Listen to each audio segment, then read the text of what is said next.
ప్రముఖ పాస్టర్ ప్రవీణ్ పగడాల మృతి పట్ల అయితే నిన్నటి నుంచి కూడా ఒక సందిగ్ధత నెలకొంది. ఈ నేపథ్యంలోనే అనేక అనుమానాలు వ్యక్తం చేస్తున్నారు. అయితే ఈ నేపథ్యంలో ప్రముఖ మోటివేషనల్ స్పీకర్ అయితే మహమ్మద్ షఫీ కూడా ఇక్కడ హాజరయ్యారు. ప్రస్తుతం మనతో ఉన్నారు షఫీ గారు. షఫీతో మాట్లాడే ప్రయత్నం చేద్దాం. సార్ చెప్పండి, అసలు ఇక్కడ రావడానికి కారణం ఏంటి? అసలు ఈ మృతి పట్ల ఏమైనా అనుమానాలు మీకు ఏమైనా ఉన్నాయి?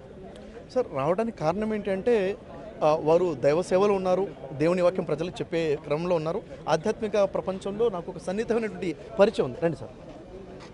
సన్నిహితుడి నుండి ఎప్పుడైతే విషయం తెలిసానో తట్టుకోలేకపోయాను సార్. యాక్చువల్గా ఇది ఎవరో ట్రోల్ చేస్తున్న విషయం అయితే మంచుకుంటూ అని అనిపించింది నాకు ఈ పోస్టర్ చూసిన తర్వాత న్యూస్ చూస్తే అర్థమైంది, లేదు ఇది నిజమే, ప్రమాదవశాత్తు చనిపోయారన్న విషయం తెలిసిన తర్వాత కొన్ని విషయాలు తెలిసి వచ్చాయి. విజయ్ కుమార్ గారి ద్వారా తెలిసిన విషయం ఏంటంటే ఇక్కడ రెండో కోణం కూడా ఉంది, ఇక్కడ నా పన్నాగం ప్రకారంగా ఏదైనా జరిగి ఉండే అవకాశం ఉందన్న విషయం కూడాను ఎప్పుడైతే తెలిసిందో నాకు చాలా బాధ అనిపించింది. అంటే ఇలా కూడా ఒక అవకాశం ఉందా?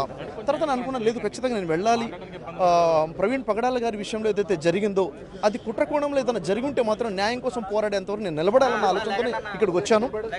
అనుమానం ఏమైనా ఉందా అంటే మనం చెప్పలేం. ఖచ్చితంగా అనుమానాలు చాలా మంది వ్యక్తం చేస్తున్నారు, వారు చేస్తుంటారు, వీరు చేస్తుంటారు. ఎవరన్నది ఖచ్చితంగా మనం ఇప్పుడు చెప్పడం కరెక్ట్ కాదు.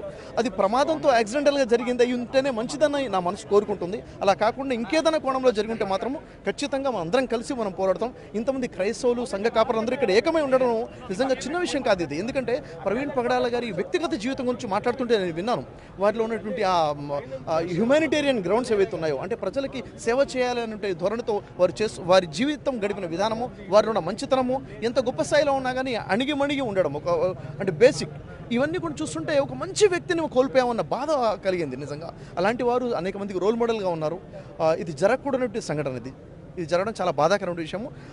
ఇప్పుడు పోస్ట్ మార్టం రిపోర్ట్ కోసం ఏదైతే ఎదురు చూస్తున్నామో అది ఒక యాక్సిడెంట్ అయ్యి ఉంటే తెలిస్తే అది దైవచిత్తం అని మనం తెలుసుకోవచ్చు.